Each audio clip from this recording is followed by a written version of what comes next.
Good morning everyone. Welcome you all to this online mode of learning. आप सबका फिर से स्वागत है इस वीडियो में। अभी तक हम लोगों ने जो जाना उस बारे में थोड़ी बात करने पहले पिछले वीडियो में जो हम लोगों ने जाना वही उसी को हम लोग कंटिन्यू करने वाले हैं। उस स्टोरी का नाम आप लोग बोर्ड पर लिखा हुआ देख रहे हैं और letter to God by G L. Mantis. First flight की बुक का ये फर्स्ट चैप्टर है, इसके बारे में हम लोग बातें कर रहे हैं। इस स्टोरी का जो प्रमुख किरदार है प्रोटैगनिस्ट है। प्रोटैगनिस्ट मतलब होता है मेन कैरेक्टर, तो उसका नाम है लेंचो। उसके साथ बुरा हुआ। वो किसान था और वो बहुत मेहनती था। उसने बहुत अरमान से खेती की थी, फसल लगाई, फसल अच्छी हो भी रही थी, उसे अच्छे हार्वेस्ट की, अच्छी उपज की उम्मीद थी। लेकिन अचानक कुछ ऐसा हुआ कि उसकी उम्मीद खत्म हो गई। वो क्या हुआ ये आप लोगों को याद होगा। वह ऐसा था कि बारिश तो हुई, बारिश की उम्मीद उसे थी, बारिश तो हुई, लेकिन बारिश के साथ ओलावृष्टि भी हुई। हेल स्टॉर्म आया। हेल स्टॉर्म को हिंदी में कहते हैं ओलावृष्टि। HAILSTORM। हेल स्टॉर्म मतलब होता है ओलावृष्टि।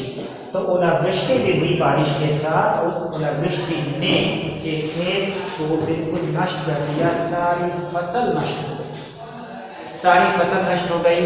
उसके बाद वो काफ़ी दुखी हो गया। दुखी तो होना ही था, क्या करता बेचारा। उसके पास एक ही सहारा था, खेत, और खेत की सारी फसल नष्ट हो गई।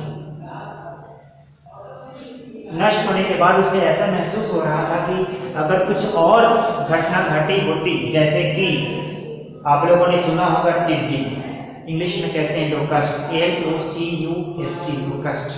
लोकस्ट एक ऐसा इंसेक्ट होता है जो बड़े बड़े ग्रुप में कहीं पर जाता है और ये बड़ा बड़ा इंसेक्ट होता है, बड़ा कीड़ा होता है, टिड्डी कहते हैं, और बड़े ग्रुप में ये उड़ता है। ये इंसेक्ट बड़े ग्रुप में उड़ते हैं और बड़े ग्रुप में उड़कर जिस एरिया से वो गुजरते हैं उस एरिया में रास्ते में आने वाले खेतों को बिल्कुल नष्ट कर देते हैं, बिल्कुल खत्म कर देते हैं, खा जाते हैं। तो अपनी बर्बाद हुई खेत को देखकर लेंचो को लगा कि अगर यहाँ टिड्डी भी आई होती, बड़े बड़े झुंड में आई होती, फिर भी इतना नुकसान नहीं होता जितना नुकसान ओलावृष्टि में। उसे ऐसा लग रहा था। लेकिन कहते हैं ना कि ऐसे भी लोग होते हैं जो कि बुरे समय में टूटने लगते हैं। कुछ लोग ऐसे भी होते हैं वो दिमाग को जोर डालते हैं, सोचते हैं, कुछ ना कुछ पॉजिटिव बात सोच लेते हैं बुरे में। अंग्रेजी में कहावत भी है, there is a silver lining in every cloud. मतलब बुरे समय में भी कहीं ना कहीं आशा की रोशनी होती है, उसे ढूंढना होता है। तो उसी आशा की रोशनी को लेंचो ने ढूंढा और जो आशा की रोशनी थी, उस आशा की रोशनी से उसे ये बात समझ में आई कि अब आखिरी उम्मीद जो हमारे पास बची है मेरे लिए, मेरे परिवार के लिए, वो उम्मीद है ईश्वर से। और उस उम्मीद को साकार करने के लिए लेंचो ने एक पत्र लिखना शुरू किया भगवान के नाम। भगवान के नाम से उसने पत्र लिखा। उस पत्र में उसने ये लिखा कि मुझे 100 पैसों की जरूरत है।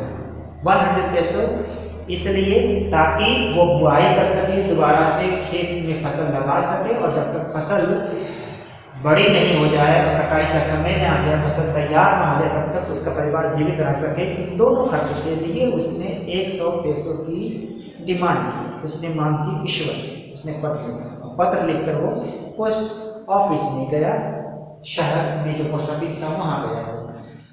वहाँ के जब ये स्टाफ ने जब उस पत्र को देखा तो थोड़ी अजीब लगा। अजीब तो लगता ही, क्योंकि ऐसा तो होता नहीं कि ईश्वर को पत्र लिखे, लेकिन लेंचो ने लिखा। पोस्ट मास्टर को अजीब लगा, उसे हंसी भी आई शुरू में, लेकिन वो एक सीरियस इंसान था, गंभीर इंसान था। उसके अंदर इंसानियत जिंदा थी, मानवता जीवित थी। तो उसने सोचा क्यों ना इस इंसान की मदद की जाए, क्योंकि ये इंसान बहुत ही आशावादी है, ये आस्तिक है, भगवान पर भरोसा रखता है, इसके विश्वास को बरकरार रखा जाए। तो उसने अपने साथ काम करने वालों की सहायता से और खुद भी पैसे मिलाकर उसने इतने पैसे इकट्ठे किए। हालांकि वो इतने पैसे इकट्ठे नहीं कर पाया जितने की उम्मीद लेंचो ने की थी। 100 पैसों की उम्मीद की थी, लेकिन वो उतना नहीं जमा कर पाया। तो आधी से ज़्यादा रकम इकट्ठा हुई। वो रकम को उसने एनवेलप में रखा और उसने पत्र भी लिखा रखा। अब पत्र में लिखा क्या, मतलब पत्र में एक कागज था, एक पेपर था जो बिल्कुल ब्लैंक था, उस पर उसने बस अंतिम में एक सिग्नेचर के तौर पर लिखा गॉड, ताकि लेंचो को ये महसूस हो कि ये जो लेटर है वो ईश्वर की तरफ से आया है, उसके नाम है। अब इसके बाद क्या हुआ ये जानेंगे आज के वीडियो में। उम्मीद है आप लोग कहानी फिर से रिकैप हो गया होगा, समझते होंगे, थोड़ी बातें याद आ गई हों।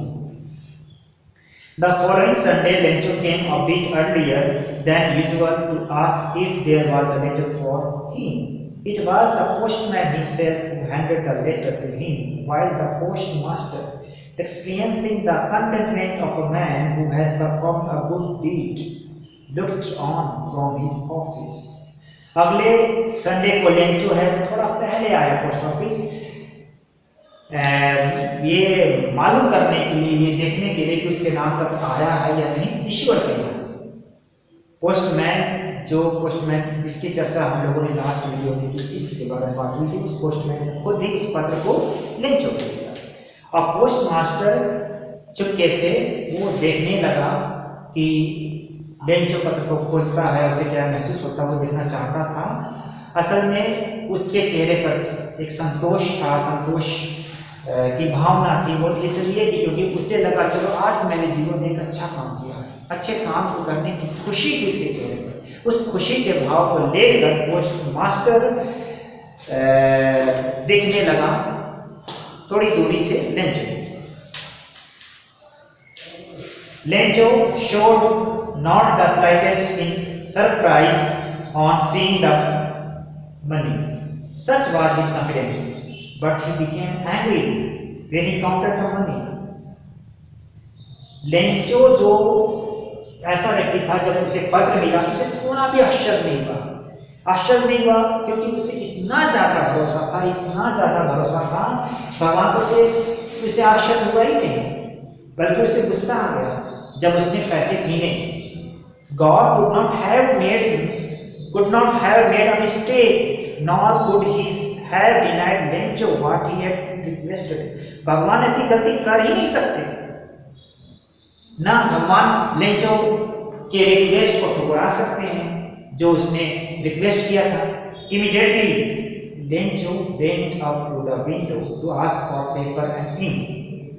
On the public writing table, he started to write with much wrinkling of his brow, caused by the effort he had to make to express his ideas. जल्दी ही लेंचो वो खिड़की के पास गया, उसने पेपर लिया, इंक लिया, वो मांगा, मतलब उसने खरीदा। तो वो राइटिंग टेबल जो पोस्ट ऑफिस में एक पब्लिक के लिए बना होता है, जिस पर हाथ रखकर ऐसे रखकर कुछ लिखते हैं, वो वहां पर गया, उसने लिखना शुरू किया। और उसके जो ब्रो था, ब्रो मतलब होता है फोरहेड। साहित्यिक भाषा में इसका अर्थ होता है फोरहेड। अगर जनरल अर्थ की बात करें तो ब्रो का होता है आईब्रो, मतलब भाव जो आंखों के ऊपर होता है, इसे कहते हैं भाव।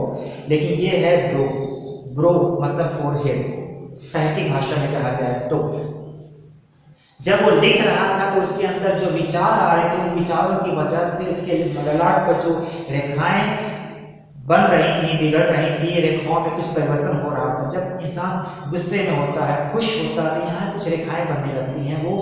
वो उसके अंदर जो उथल चल रहा था, उन रेखाओं से वो व्यक्त हो रहा था क्या चल रहा है, कुछ है। वो उसकी ललाट के ऊपर जो रेखाएं थी उससे ऐसा लग रहा था, उसे सिकुड़ रहा था, उनके ललाट को सिकुड़ रहा था। इसका मतलब ये हुआ। When he finished, he went to the window to buy a stump which he lit and affixed to the envelope with a blow of his fist. जब उसने लिखना खत्म किया तो वो फिर खिड़की के पास गया, उसने एक टिकट खरीदा, उसको उसने चाटा, वहाँ बंद नहीं करी होगी, इसलिए इसने ऐसा किया होगा, ठीक है। और उसे एनवेलप पर चिपका दिया एक मुक्का मारते हुए ऐसे, ठीक है। Let's move on.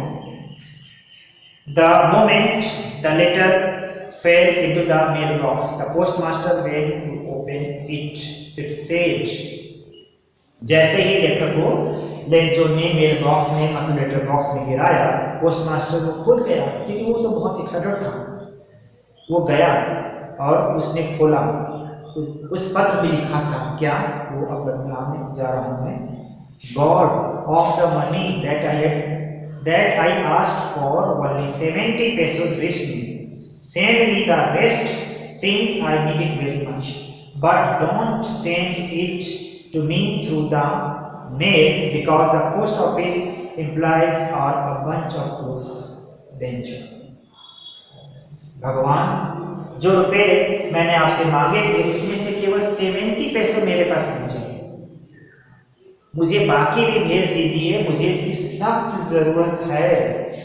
लेकिन अब जो रुपया मुझे भेजेंगे, रुपये मतलब यहाँ बात हो रही पैसों की, ये रुपये तो भारत की मुद्रा है, करेंसी है, पैसो मैक्सिको की मुद्रा है, वहाँ की करेंसी है। तो बाकी जो भी पैसों आप मुझे भेजेंगे वो मुझे डाक से नहीं भेजिएगा, क्योंकि पोस्ट ऑफिस में जो काम करने वाले जो लोग हैं, वो जो लोग हैं वो एक बदमाशों का, धोखेबाजों का समूह है, ग्रुप है, वो ऐसे ही है।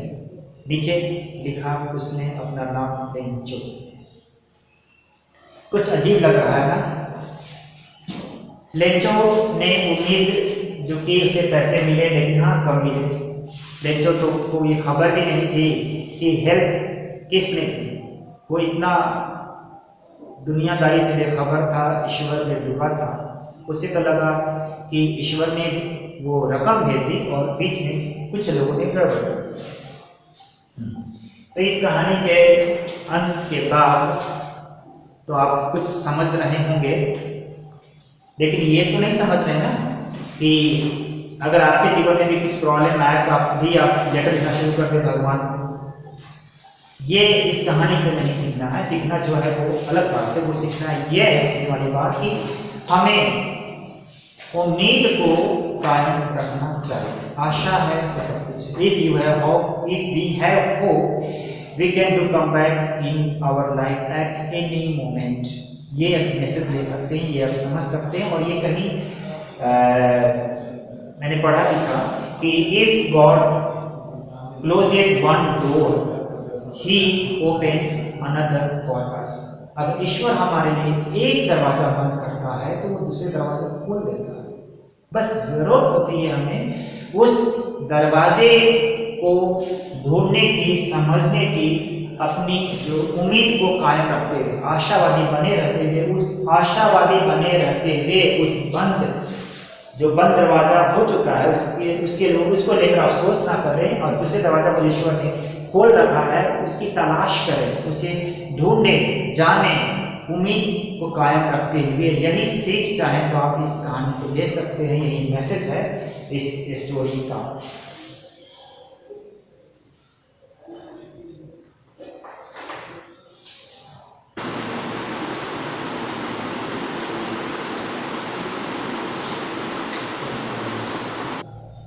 Now we are going to have a brief question answer session based on this chapter। जो हम लोग ने पढ़ा है उसके बारे में कुछ क्वेश्चन आंसर की बात हम लोग करेंगे। बीच में भी कुछ क्वेश्चंस की बात हम लोग ने की, उसके आंसर पर थोड़ी चर्चा भी हुई। एग्जाम में जो क्वेश्चंस पूछे जाते हैं उनके बारे में थोड़ी सी बात मैं कर रहा हूँ। एक क्वेश्चन इस तरह का आता है जैसे पैसेज मतलब किसी भी स्टोरी के कुछ लाइन जो लेकर लिए जाते हैं, वो एक पैराग्राफ हो सकता है, 2 पैराग्राफ हो सकता है, उसे कहते हैं पैसेज। तो पैसेज बेस्ड के क्वेश्चन होते हैं। जैसे मैं आप लोग को बता रहा हूँ, ये पैसेज है इसी बुक का, आप लोग ध्यान से सुने। पैसेज है कि शुरुआत होती है, ये इस चैप्टर का पहला लाइन है, पहला वर्ड जो है वहां से शुरू हो रहा है पैसेज। द हाउस, इसके बाद ये एक डैश है, the only one in the entire valley, he dash sat on the crest। ये इस तरह से चल रहा है, एक पैराग्राफ है, फिर थोड़ा सा और आगे बढ़िए और लास्ट वहां पर रुकना, कहाँ रुकना वो मैं बताने जा रहा हूँ। The woman who was preparing supper replied, yes God willing। तक पहुंचने के बाद रुकना है। मैं पैसेज पढ़ दे रहा हूँ ताकि आप लोग मेरी बात समझ सकें। The house, the only one in the entire valley, sat on the crest of a low hill. From this height, one could see the river and the field of ripe corn dotted with the flowers that always promised a good harvest. The only thing the earth needed was a downpour or at least a shower. Throughout the morning, Lencho, who knew his fields intimately, had done nothing else but see the sky towards the northeast. Now we are really going to get some water, woman. The woman who was preparing supper replied, yes, God willing। ये था passage, ये A Letter to God का passage है जो exam में इस तरह के पैसेज पूछे जाते हैं। उसके बेस्ट कुछ क्वेश्चंस मैंने यहाँ लिखे हैं, उन्हें देखिए। What was the peculiarity about Lencho's house? Lencho के घर के बारे में अजीब बात क्या थी? पेक्युलरिटी मतलब विचित्रता। विचित्र बात कौन सी थी लेंचो के घर के बारे में? लेंचो के घर के बारे में विचित्र बात क्या थी? तो ये आप लोग, अगर आप लोगों ने वीडियो ध्यान से देखा है, सुना है, तो इसका आंसर दे सकते हैं। The peculiarity about Lencho's house was that his house was the only one house in the entire valley। उस घर के बारे में सबसे विचित्र बात ये थी कि वो घर उस पूरी घाटी का एकमात्र घर था। यही विचित्र बात थी। Number 2, What did Lencho wish throughout the morning? Lencho ने सारी सुबह किस चीज की कामना की थी? किस चीज की इच्छा उसके मन में चल रही थी? लेंचो के मन में किस चीज की इच्छा सारी सुबह चल रही थी? Lencho wish. इसका आंसर आप बता सकते हैं। Through out the morning Lencho wish for a downpour और at least a shower.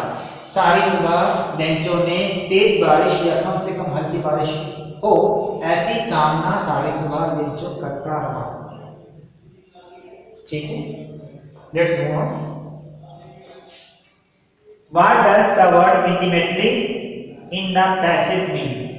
Passage में एक क्वेश्चन तो पूछा ही जाता है इस तरह का कि कोई एक वर्ड रहेगा, उसकी मीनिंग पूछी जाएगी।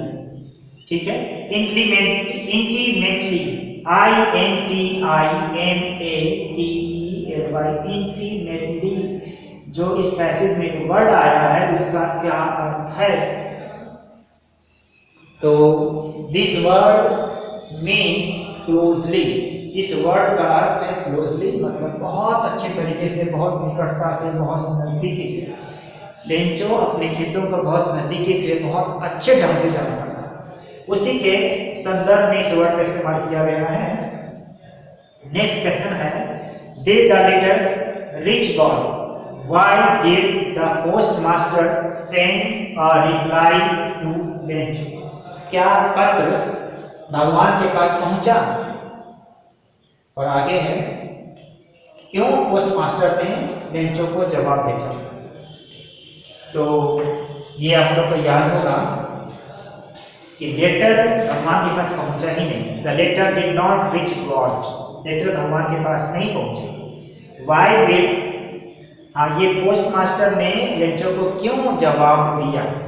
The post master sent a reply to Lencho because he was extremely impressed with him and he did not want his faith in God to shake। वो लेंचो से बहुत अधिक प्रभावित था और वो ये नहीं चाहता था कि भगवान पर जो इसका विश्वास है, अटूट उसकी जो आस्था है, वो आस्था, वो विश्वास ना टूटे। इसलिए पोस्ट मास्टर ने एक जवाब लेंचो को भेजा। We have got still some time left with us, so I think we should use this time in a wise manner. जो समय भी हम लोग पास बचा हुआ है इसका कुछ इस्तेमाल कर लें तो अच्छा हो। मैं आप लोगों से एक क्वेश्चन पूछ रहा हूँ, क्या आप जानते हैं इस देश के पहले प्राइम मिनिस्टर का नाम क्या है? थोड़ा अजीब लग रहा है ना, ये जीके कहाँ से आ गया इंग्लिश क्लास में? इसका कुछ कनेक्शन है, क्या है वो आप जान लेंगे। हमारे जो पहले प्राइम मिनिस्टर थे उनका नाम है Jawaharlal Nehru and he died on 27 मई 1964। 27 मई 1964 को उनका देहांत हुआ। और जब उनका देहांत हुआ था तो उनके कमरे में एक कविता पाई गई थी। जो कविता की जो पोयम थी वो पोयम उनके तकिया के आसपास पोयम थी। वो पोयम जिस कवि के द्वारा लिखी गई थी उस कवि का नाम है रॉबर्ट फ्रॉस्ट। वो अमेरिकन कवि हैं और उस पोयम का नाम है stopping by woods on a snowing evening. इस पोयम की जो कुछ ऐसी पंक्तियां हैं जिनसे पंडित नेहरू बहुत ज़्यादा प्रभावित थे। वो पंक्तियां हैं, the words are lovely dark and deep but I have promises to keep and miles to go before I sleep and miles to go before I sleep। मतलब जंगल सुंदर है, घने हैं, लेकिन जो वादे किए हैं मैंने उन्हें पूरा करना है मुझे, और सोने से पहले मुझे मीलों दूर चलना है, सोने से पहले मुझे मीलों दूर चलना है। कुछ ऐसा अर्थ है इन पंक्तियों का। इन पंक्तियों से हमारे देश के पहले प्राइम मिनिस्टर पंडित नेहरू बहुत ज़्यादा प्रभावित थे और प्रभावित वो इतना थे कि वह अक्सर इन पंक्तियों का, इन लाइन्स का वो जिक्र करते थे और उनकी वजह से अमेरिकन पोएट रॉबर्ट फ्रॉस्ट का नाम इंडिया में काफ़ी फैला था, बहुत लोग जानते थे। ऐसे वो अच्छे कवि तो थे ही, लेकिन इंडिया में पंडित नेहरू की वजह से उनका नाम काफ़ी फैला, उनकी प्रसिद्धि फैली थी। तो उसी कवि से जुड़ी एक रचना के बारे में आज हम लोग जानेंगे, लेकिन फिर यहाँ मैं कुछ और बातें आप लोगों से कहना चाहता हूँ। वो ये है कि अगर हमारे दिन की शुरुआत कुछ ऐसे हो कि सुबह में मन में उदासी हो, निराशा हो किसी वजह से, तो क्या लगता है सारा दिन उदासी में ही गुजरेगा, कुछ बदलाव नहीं आएगा। आप कहेंगे बदलाव आ सकता है, लेकिन कुछ ऐसे भी हो सकते हैं निराशावादी जो कहेंगे कि नहीं बदलाव कैसे आएगा। बदलाव आता है। सुबह की शुरुआत अगर अच्छी ना हो तो इसका अर्थ ये नहीं हुआ कि पूरा दिन ही खराब चला जाएगा। अच्छा आ सकता है, बस हमें उम्मीद का दामन थामे रखने की जरूरत होती है। We need to remain hopeful. If we remain hopeful we can have a good change। अच्छे बदलाव आ सकते हैं अगर आशावादी बने रहे तो। ऐसा ही हुआ था कवि के साथ। वो एक सुबह उदास था, परेशान था किसी वजह से, और वो बैठा था एक पेड़ के नीचे। पेड़ के नीचे बैठा था, उदास था, परेशान था बेचारा कवि। तो उस कवि के ऊपर अचानक पेड़ के ऊपर एक कौवा बैठा था, एक क्रो बैठा था। उसने डाली को हिलाया और बर्फ की महीन महीन टुकड़े कौवे ने जब डाली को हिलाया तो वो टुकड़े कवि के ऊपर गिरे।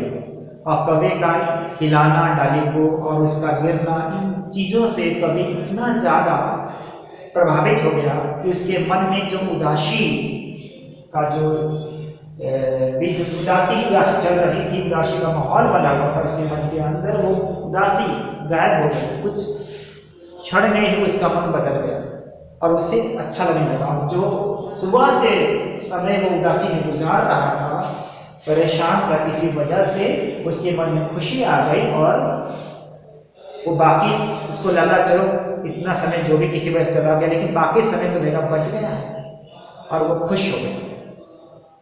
अब जो कविता, जो पोयम हम लोग पढ़ने जा रहे हैं, उस पोयम का नाम है डस्ट ऑफ स्नो।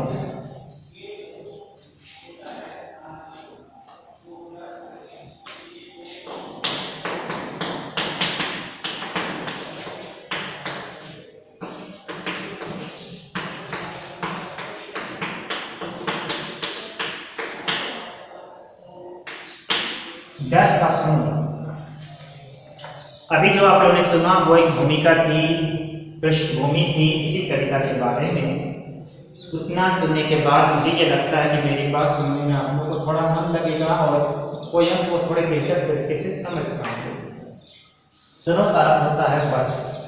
बर्फ के महीन महीन टुकड़े जो होते हैं, जो आसमान से गिरते हैं, उन्हें कहते हैं स्नो। आप लोगों ने अगर किसी फिल्म में, मुझे लगता है ऐसा दृश्य देखा होगा या किसी सीरियल में, कि ऊपर से आसमान से बर्फ के महीन महीन टुकड़े गिर रहे हैं, उसे कहते हैं हिमपात हिंदी में, और इंग्लिश में कहते हैं स्नोफॉल। आइस फॉल नहीं कहते, स्नोफॉल। बर्फ के महीन महीन टुकड़े जो आसमान से गिरते हैं उसे कहते हैं स्नो। और इस घटना को कहेंगे, महीन टुकड़ों का जो गिरना है उस घटना को कहते हैं स्नोफॉल, हिमपात। तो वो महीन टुकड़े होते हैं स्नो, ठीक है। और आइस जो होता है वो जमा हुआ होता है, पानी जब जम जाता है, कठोर बन जाता है, सॉलिड बन जाता है, तो उसे आइस कहते हैं। मतलब आइस जो होता है वो हो सकता है प्रकृति निर्मित भी हो, नेचर मेड भी हो, और मैन मेड भी आइस हो सकता है। फ्रिज में जो हमारे घर में रहता है वो आइस है, वो मैन मेड है। और आप लोगों ने किसी पिक्चर में देखा हो या सीरियल में देखा हो या टीवी में देखा हो कहीं पर, कि जो किसी समुद्र में जो बर्फ के विशाल टुकड़े होते हैं, बहुत बड़े बड़े टुकड़े, हिमखंड कहते हैं जिसे हिंदी में, और इंग्लिश में कहते हैं आइसबर्ग, ICEBERG, आइसबर्ग कहते हैं। आइसबर्ग मतलब हुआ हिमखंड। आप लोगों ने शायद एक फिल्म देखी हो, टाइटैनिक। टाइटैनिक फिल्म में जो जहाज होती है, शिप होती है, वो शिप आइसबर्ग से टकरा कर टूट जाती है, वो दुर्घटनाग्रस्त जाती है, वो शिप डूब जाती है। तो वो अभी जो मैं कह रहा था उसे कहते हैं आइसबर्ग, ठीक है। वो कठोर होते, आइस कठोर होता है, सॉलिड होता है, ठीक है। स्नो जो है वो बर्फ के महीन महीन टुकड़े जो आसमान से गिरते हैं, इन दोनों में फर्क। तो यहाँ बात हो रही है ये बर्फ के महीन महीन जो टुकड़ों की बात हो रही है, जो अभी इसके बारे में आप लोग और जानेंगे कैसे क्या होगा। थोड़ा हिंट दे ही चुका हूँ आप लोगों को। अब पोयम पढ़ने जा रहा हूँ, इसे ध्यान से सुने। The way a crow shook down on me the dust of snow from a hemlock tree. The way a crow shook down on me the dust of snow from a hemlock tree. जिस तरीके से कौवे ने बर्फ के कणों को, महीन कणों को गिराया मेरे ऊपर, मतलब एक कौवा आया पेड़ के ऊपर, उस पेड़ का नाम है हेमलॉक।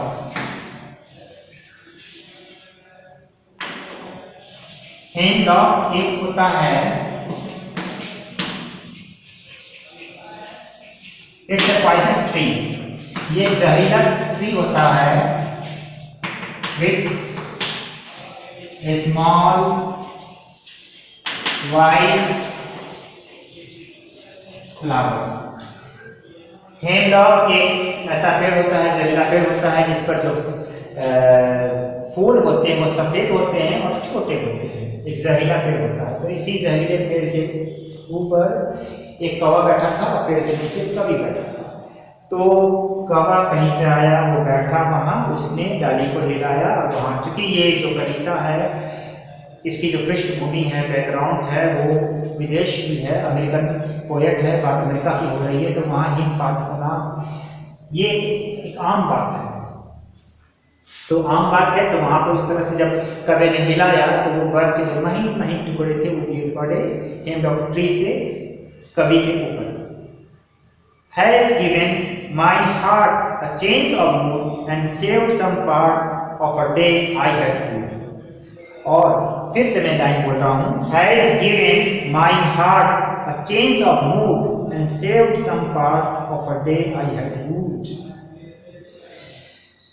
ये जो घटना है बरकत महीन टुकड़ों का गिरना, इस घटना ने मतलब मुझे बचा लिया है, मेरे मूड को बदल दिया है, कवि ऐसा कह रहा है। और उसने मेरे दिन के कुछ हिस्से को बचा लिया है और कुछ तो मैं कमा ही चुका था। रू करते हुए आर रू की, रू मतलब होता है अफसोस करना, अफसोस करना, ठीक है। अफसोस करना, रू करते आर यू ई, रू मतलब अफसोस करना होता है। रू मीन्स अफसोस करते हुए उसने कुछ हिस्सा दिन का गुजारा था, वो तो जो गुजर गया सो गुजर गया, लेकिन बाकी हिस्सा जो दिन का बाकी है वो बच गया उस घटना की वजह से। कभी कोई ऐसा महसूस हुआ। आप लोग को इस कविता का अर्थ मैं फिर से बोल रहा हूँ, थोड़ा ध्यान से सुने कि कवि पेड़ के नीचे बैठा था, उस पेड़ का नाम था हेमलॉक। एक कौवा वहां पर आया, उसने वो डाली पर बैठा, पेड़ की डाली पर बैठा, उसने डाली को हिलाया और बर्फ के महीन टुकड़े कवि के ऊपर गिर पड़े। सामान्य सी घटना थी, लेकिन कवि किसी वजह से बहुत उदास था। सुबह से उसका समय गुजर चुका था और इस घटना की वजह से उसके मन में बदलाव आ गया। वो मतलब बर्फ के महीन टुकड़ों गिरना उसे इस तरह से छू गया उसके मन को कि कवि का मन ही बदल गया, उसके मन में खुशी आ गई, उदासी गायब हो गई। ये कविता सुनकर तो बिल्कुल सिंपल लगती है, सिंपल है भी। अगर ऊपरी तौर पर देखा जाए तो ये पोयम है वो सिंपल है, लेकिन इसके अंदर कुछ स्पेशल मैसेज भी है। अगर आप चाहें तो समझ सकते हैं। रॉबर्ट फ्रॉस्ट की पोयम वो सिंपल होती है, लेकिन इसमें एक गहन अर्थ भी होता है। इसका आप ये अर्थ निकाल सकते हैं, समझ सकते हैं कि ये कि कोई भी अगर कोई व्यक्ति सुबह से उदास हो, मतलब किसी के मन में उदासी हो किसी वजह से, नकारात्मक विचार और नेगेटिव थॉट्स, तो इसका तो ये नहीं होता है कि सारा दिन उसका ऐसे ही गुजरेगा। हो सकता है कोई भी छोटी घटना उसके मन में परिवर्तन लाए और उसे खुशी मिले, उसे अच्छा लगे, ऐसा हो सकता है। एक बात ये। दूसरा आप ये भी मैसेज से ले सकते हैं कि अगर इंसान उदास हो, परेशान हो, निगेटिव थॉट्स उसके मन में चल रहे हों, तो वो प्रकृति के करीब अगर पहुंचे तो उसके मन में कहीं ना कहीं शांति आएगी, उसे खुशी मिलेगी, ये उसे अच्छा लगेगा, ऐसा होता है। तो ये दो बातें आप इस पोयम से चाहें तो आप लर्न कर सकते हैं, सीख सकते हैं कि आप नेचर के करीब जाएंगे तो आपको खुशी मिलेगी। दूसरा, अगर कोई भी छोटी घटना अगर आप उसको ऑब्जर्व करते हैं, ध्यान से देखते हैं, समझते हैं, तो वो छोटी से छोटी घटना भी आपके मन में बदलाव ला सकती है, आपको खुशी दे सकती है और आपके उदास मन में खुशी फिर से आ सकती है, उदासी गायब हो सकती है। यही इस कविता का अर्थ, इस कविता का ये मैसेज था जो आप लोगों ने सुना।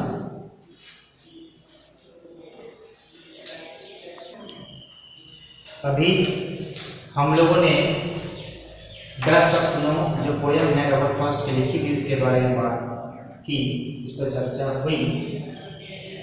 अब इस पर बेस्ड कुछ क्वेश्चंस के बारे में हम लोग बात कर लें। अगर पोयम आप लोग मन से सुन रहे हैं, समझ रहे हैं, तो मुझे ऐसा लगता है कि you will be able to answer this question that I am going to ask. एक तरह का जो क्वेश्चन है वो एक्सट्रैक्ट जो किसी पोयम का एक हिस्सा हो सकता है, एक स्टेंजा हो सकता है, दो स्टेंजा भी हो सकते हैं, या किसी स्टोरी के कुछ लाइन्स लिए जाते हैं या कुछ पैराग्राफ लिए जाते हैं, तो उसको भी कहते हैं एक्सट्रैक्ट। तो एक्सट्रैक्ट बेस्ड क्वेश्चन भी एग्जाम में पूछे जाते हैं। एक एक्सट्रैक्ट मैंने यहाँ लिखा है, the way a crow shoot down on me the dust of snow from a hemlock tree. फिर ध्यान से सुने, the way a crow shoot down on me the dust of snow from a hemlock tree. जिस तरीके से कौवे ने मेरे ऊपर बर्फ के महीन महीन टुकड़ों को गिराया हेमलॉक ट्री से, ठीक है। ये एक एक्सट्रैक्ट है जो पोयम पर जो दिया हुआ है, इस पर बेस्ट कुछ क्वेश्चन पूछे गए हैं वो बताना है, उसके आंसर्स आप लोगों को देने हैं। पहला क्वेश्चन इसका बेस्ट ये है, पार्ट 1 है, name the poem from which this lines have been taken. Name the poem from which this lines have been taken, मतलब उस पोएम का नाम बताइए जिससे ये लाइंस ली गई हैं, ये पंक्तियां ली गई हैं। तो ये तो आप लोग जानते ही हैं, डस्ट ऑफ स्नो, इसका आंसर लिख सकते हैं, डस्ट ऑफ स्नो ये इसका आंसर है। एग्जाम में भी डस्ट ऑफ स्नो सिर्फ लिखेंगे वो भी काम चल जाएगा, या आप थोड़ा बड़ा भी चाहे तो लिख सकते हैं, the name of the poem is dust of snow, ऐसा भी लिख सकते हैं। Who has written this lines, ये तो आप लोग जान ही रहे हैं, who has written this lines, किसने इन पंक्तियों को लिखा है। The answer is Robert Frost. आप चाहें तो सिर्फ ये लिख सकते हैं रॉबर्ट फ्रॉस्ट, या चाहें तो ये भी आप लिख सकते हैं Robert Frost has written this lines. दो तरीके से लिख सकते हैं। अगर आप चाहें तो शॉर्ट लिखें बहुत, तो उसमें गलती की गुंजाइश कम होगी, थोड़ा बड़ा भी चाहें तो वो भी लिख सकते हैं। मैं ये नहीं कहूँगा कि आप है you should try to copy someone, rather I would like to say that you should try to be a better version of yourself. आप खुद ही का एक बेटर वर्जन बनिए, वो ज्यादा अच्छा रहेगा। आप कॉपी करने की कोशिश मत कीजिए। ये लिटरेचर है, इसमें आंसर कई तरीके से दिए जा सकते हैं। नेक्स्ट है what was done by a crow. Crow के द्वारा क्या किया गया? तो क्रो के द्वारा क्या किया गया? The crow shook down some dust of snow on the poet. Crow ने बर्फ के कुछ कणों को, टुकड़ों को कवि के ऊपर गिरा दिया। What is a hand of tree? Hand of tree क्या है? हैंड ऑफ ट्री क्या है?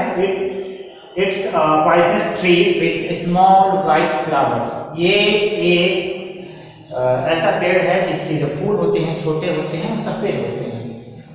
नेक्स्ट क्वेश्चन है, इस एक्सट्रैक्ट वाले क्वेश्चन तो पूरे हो गए। नंबर 2 है, वो अलग किस्म का है। What happened when the dust of snow fell on the poet?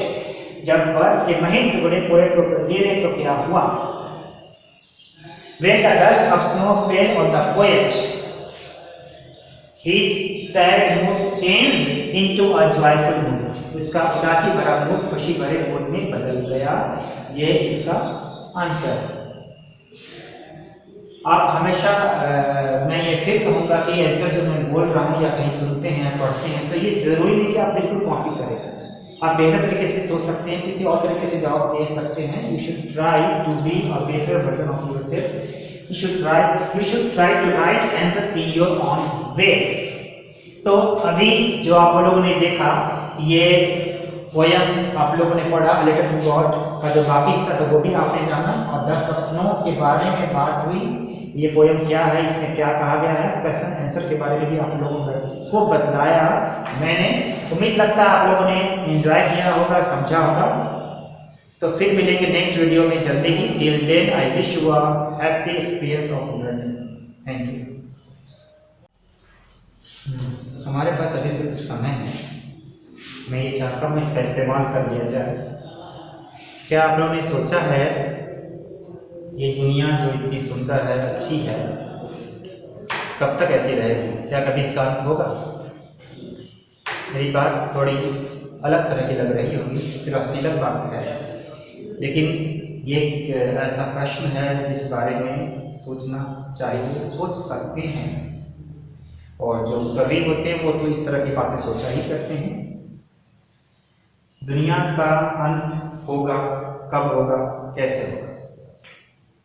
तो ऐसे ही प्रश्न, इसी प्रश्न से जुड़े विचारों के बारे में सोचकर एक कवि ने एक पोयम की रचना की है, उसके बारे में हम लोग आज पढ़ेंगे, जानेंगे।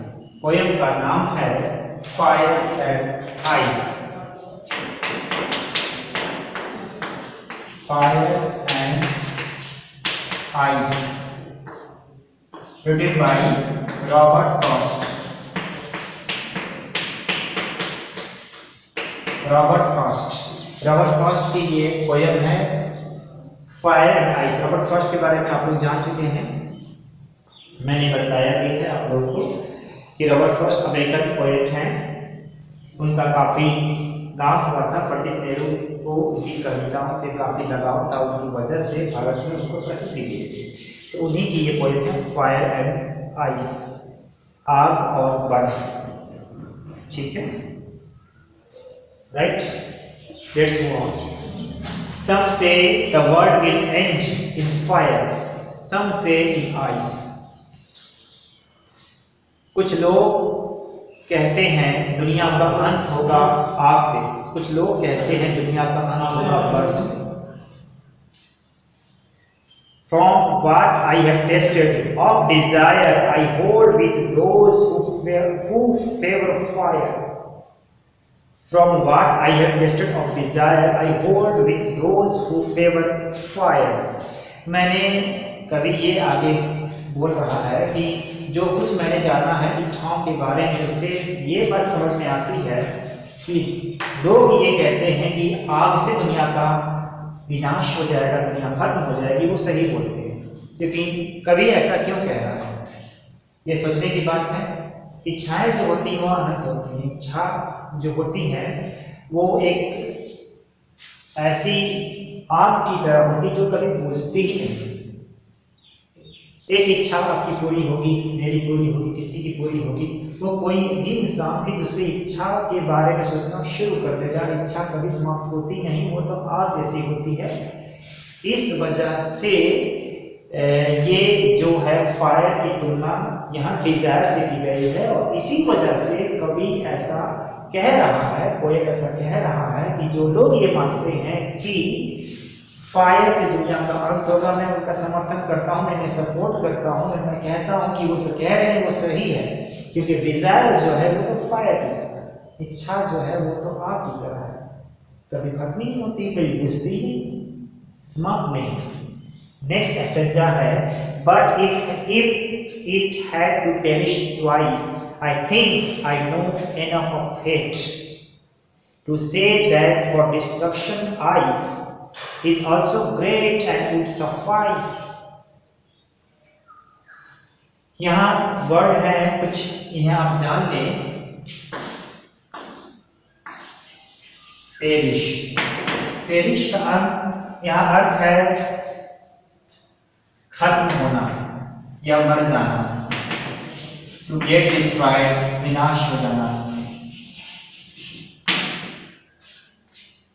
ठीक है, ये कह सकते हैं विनाश हो जाना, खत्म हो जाना, समाप्त हो जाना। सफाइस, SUFFICE से सफाइस पढ़ते हैं, सफिस नहीं, सफाइस।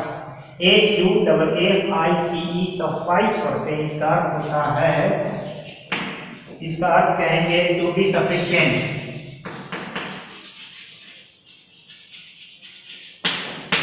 पर्याप्त होना।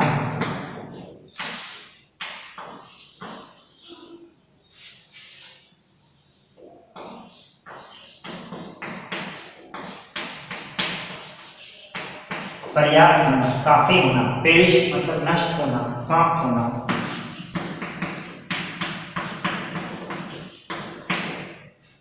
फायर आप जानते हैं, आइस भी आप लोग जानते हैं। जो स्टेंजा भी हम लोगों ने पढ़ा है उसके बारे में मैं कहने जा रहा हूं कि अगर दुनिया का अंत दो बार होना हो, दो बार कभी ये कह रहा है, तो मैं ये समझता हूं कि ये अंत हो सकता है। वो अंत होगा हेट की वजह से, नफरत की वजह से ऐसा हो सकता है। क्योंकि नफरत वो बुराई है जिसकी वजह से कहीं भी खुशी समाप्त हो सकती है, कुछ भी बर्बादी आ सकती है, कोई भी विनाश हो सकता है, दुनिया का अंत हो जाएगा दो बार। बस नफरत ही काफी है दुनिया का अंत दो बार करने के लिए। और ये जो विनाश है ये वैसा ही होगा जैसे कि बर्फ से दुनिया का जो विनाश होगा वो इसके बराबर होगा। कहीं ना कहीं जो ये कविता है जिस कल्चर से जुड़ी हुई है, उस कल्चर के लोग जो है वो आइस को ये बहुत ही खतरनाक चीज मानते हैं। वो ये मानते हैं कि आइस की वजह से बहुत नुकसान होता है। मैंने बतलाया भी था आप लोगों को टाइटैनिक के बारे में, जो बहुत बड़ी शिप थी, अपने समय की बहुत विशाल, बहुत सुसज्जित, बहुत आधुनिक शिप थी, उसका विनाश हो गया था आइस की वजह से, बर्फ की वजह से, आइस बर्फ से टकराने की वजह से। तो ये विनाश आइस की वजह से हुआ था, बर्फ की वजह से हुआ था। तो कहीं ना कहीं उस कल्चर जहाँ की कविता है, जिस पृष्ठभूमि की कविता है, तो वहाँ के लोग ये मानते हैं, कवि इसलिए उस संस्कृति को, उस सोच को ध्यान में रखकर कह रहा है कि आइस बहुत ही खतरनाक है। तो ये जो आइस सिंबल है यहाँ पर, वो है हेट्रेड का सिंबल है, नफरत का सिंबल है, नफरत का प्रतीक है, और फायर प्रतीक है डिजायर का, इच्छा। अब यहाँ हम लोग कुछ और बातें करते हैं। इसमें क्या इस पोयम से जुड़ी और भी क्या खास बातें हैं? आप लोगों ने ऐसा सुना होगा, ये हिंदी में कहते हैं, ये हिंदी में कहना बिल्कुल आसान बात होती है, लोग कहते हैं, सुनते भी हैं, लेकिन कई बार ध्यान जाता नहीं है। जैसे कहते हैं, आशावादी गुलाबों को देखता है, निराशावादी कांटों को। मैंने अभी भी ये कहा कि आशावादी गुलाबों को देखता है, निराशावादी कांटों को। मैंने ये नहीं कहा देखता है, कांटों को देखता है, को के बाद देखता है मैंने नहीं कहा, हिंदी में छोड़ देते हैं। वैसे ही ऐसा इस पोयम में भी है, some say the world will end in fire। मैं यहां लिख रहा हूं, ध्यान दीजिए। some say the world will end in fire। ठीक है, राइट। नेक्स्ट लाइन है, some say in ice। यहां देखिए, some say the world will end in fire। कुछ लोग कहते हैं कि दुनिया का अंत आग से हो जाएगा, और कुछ लोग कहते हैं बर्फ से हो जाएगा। मैंने हिंदी में नहीं कहा, वैसे ही यहां पर ये लिखा हुआ नहीं है, some say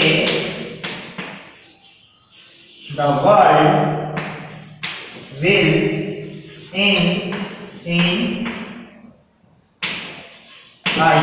ice। the world will end, यहां तक जो आप देख रहे हैं उसको यहां छोड़ दिया गया है जानबूझकर, भाषा को ये प्रभावशाली बनाने के लिए, सुंदर बनाने के लिए ऐसा कहते हैं, ऐसा हो सकता है। ठीक है, तो इस चीज को कहते हैं एलिप्सिस कहते हैं। ठीक है, एलिप्सिस कहते हैं, इसे देखिए, ELLIPSIS, एलिप्सिस कहते हैं। ठीक है, और कुछ और मैं बता रहा हूं लिटरेरी डिवाइस के बारे में जो इसमें इस्तेमाल हुआ है। सम से फर्स्ट लाइन में भी है, सेकेंड लाइन में भी है, सम से। ये दो वर्ड्स शुरू के सेंटेंस में भी है, नीचे भी है, रिपीटेशन हो रहा है, इसे कहते हैं एनफोरा। एक और लिटरेरी डिवाइस इसमें आप देख सकते हैं, वो है रिपीटेशन ऑफ कॉन्सोनेंट का। सम में भी एस है, सेम में भी एस है, सेकेंड सेंटेंस में भी सम में एस है, सेम में एस है। Repetition of consonant at the beginning of words जो है उसे कहते हैं अलिटरेशन। तो इन सब ये चीजों का जब इस्तेमाल होता है तो कोई पोयम बहुत प्रभावशाली बनती है, रचना बहुत अच्छी बन जाती है। कभी इसका इस्तेमाल करता है, ये जो इसका इसमें इस्तेमाल किया गया है। तो आप ध्यान से सुनेंगे तो इन बातों को समझ सकते हैं। अब हम लोग कुछ क्वेश्चंस की बात कर रहे हैं जो इस पर बेस्ड पूछे जाते हैं आमतौर पर। क्वेश्चंस इसलिए ताकि आप ये मुझे समझ में आए और आप भी खुद समझ सके अपने बारे में कि आप लोगों ने क्या सीखा है, क्या जाना है, इस पोयम को सुनकर समझ।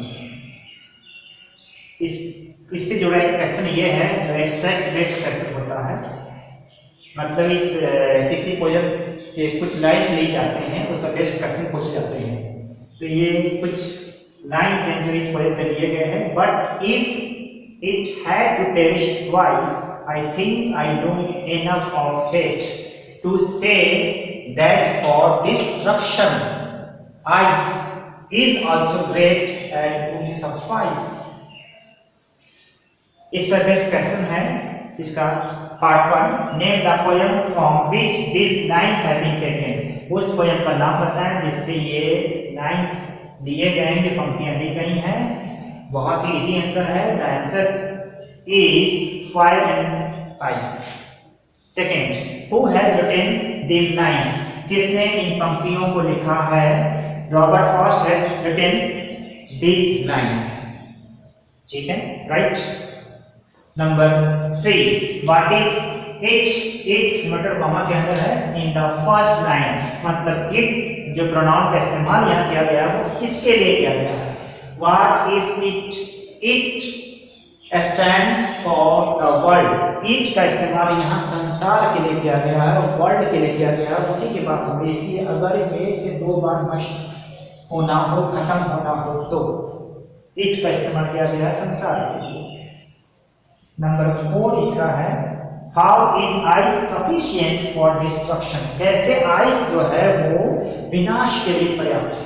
मैंने अभी कुछ देर पहले आप लोगों को बतलाया था कि आइस सिंबल है हैट्रेड का, नफरत का, और नफरत है, हैट्रेड है, वो बहुत सारी बुराइयों की जड़ है। अगर हैट्रेड है तो उसकी वजह से कई बुराइयां फैलती हैं और कहीं ना कहीं विनाश तो होता है इससे।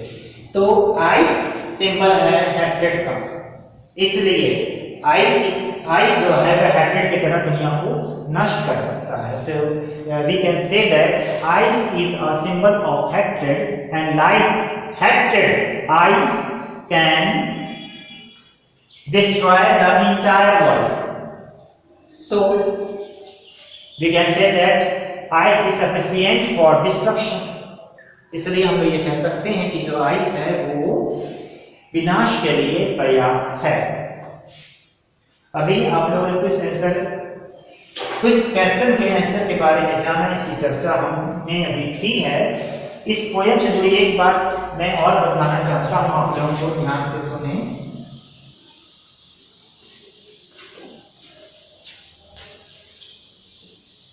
ये देखिए, इस पोयम में सम से the world will and in fire, last का वर्ड है फायर, ठीक है। उसके बाद नेक्स्ट टाइम में सम से इन आइस, वो है आइस। उसके बाद from what I have tasted of desire, desire है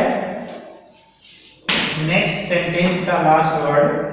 I hold with those who favor fire, ये फायर है लास्ट वर्ड, ठीक है। नेक्स्ट स्टेंजा की तरफ बढ़ते हैं। But if it had to perish twice,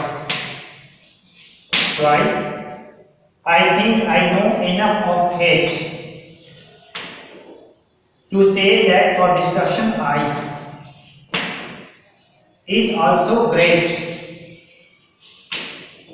and would suffice। ये लास्ट वर्ड है, ध्यान दीजिए। इस सॉन्ग को अगर मान लेते हैं ए फायर, तो डिजायर के लिए भी ए कह सकते हैं, फायर के लिए भी ए कह सकते हैं। आइस को अगर बी मान लें तो ट्वाइस के लिए भी बी मान लेंगे, आइस के लिए भी बी, सफाइस के लिए भी बी, ठीक है। और यहां देखिए और क्या बाकी रहा, हेट, हेट के लिए अगर हम सी मान लें तो ग्रेट के लिए भी सी मान लेंगे साउंड। तो ये राइमिंग स्कीम क्या है उस पर ध्यान दीजिए। इसकी राइमिंग स्कीम हो गई ए बी ए, फिर ए बी सी, ए बी सी, और A B A B C, B C B, ये है बी सी बी। इस पोयम की राइमिंग स्कीम है, ये भी इंपॉर्टेंट है, इसे जानना चाहिए। तो आप लोगों ने अभी ये जाना इस पोयम के बारे में, फायर आइस के बारे में, कि ये पोयम जो है इसकी मेन बात क्या है, मेन पॉइंट क्या है, मैं वो बोलने जा रहा हूँ। बहुत थोड़े वर्ड्स में बोलने जा रहा हूँ। वो ये है कि दुनिया का अंत तो कभी न कभी होना है, और जो कभी होता है उसके उनमें कई तरह के विचार आते रहते हैं। वो सोचा करता है, वो वहाँ भी पहुँचता है जहाँ बहुत सारे लोग पहुँच नहीं पाते हैं। उसका जो मन है वो काफ़ी कुछ सोचता रहता है। तो कवि ने ऐसा ही सोचा दुनिया का अंत कैसे होगा, तो उसे ये बात समझ में आई कि दुनिया का अंत जो है, अंत करने के लिए कुछ चीज़ें ही काफ़ी हैं, जैसे डिज़ायर। डिज़ायर जो होती है, इच्छा जो होती है, वो कभी खत्म नहीं होती, किसी भी इंसान की खत्म नहीं होती। डिजायर जो है वो कभी खत्म नहीं होती है, वो फायर की तरह है, आग की तरह है। जैसे आग नहीं बुझती है, वैसे डिजायर कभी खत्म नहीं होती है। आग से नुकसान पहुंचता है, डिजायर से भी नुकसान पहुंचता है। इसलिए एक ऐसा कहा भी जाता है, फायरी डिजायर, आग के समान इच्छाएं। अब आइस की बात करते हैं। आइस सिंबल है यहाँ पे हेट्रेड का। जैसे नफरत जो है बहुत सारी बुराइयों की जड़ है, और दुनिया का अंत अगर 2 बार होना हो, कभी कहता है, तो नफरत ही काफी है दुनिया का अंत 2 बार करने के लिए। और आइस सिंबल है नफरत का, हेट्रेड का। तो आइस पूरी दुनिया को नष्ट कर सकता है, वो नष्ट कर सकता है। नफरत की तरह आइस भी नष्ट कर सकता है पूरी दुनिया को। तो इस पूरी पोयम में हम लोगों ने ये जाना कि दुनिया के अंत के बारे में थोड़ी यहाँ बात हो रही है, और अगर हम लोग चाहते हैं सही तरीके से रहें, दुनिया की कायम रहे कवि के अनुसार, तो हम लोग को चाहिए कि हेट्रेड ना फैलाएं, नफरत ना फैलाएं, और अपनी इच्छाओं पर काबू रखें। नहीं तो ये जो नफरत है और जो डिजायर है, ये दुनिया का अंत कर सकती है। यही कवि ने इसे समझाने की कोशिश की है। और मुझे ये विश्वास है कि आप लोगों को ये वीडियो अच्छा लग रहा होगा, मेरी बात समझ में आ गई होगी। फिर जल्दी ही मिलेंगे नेक्स्ट वीडियो में। Till then I wish you a happy learning experience. Thank you.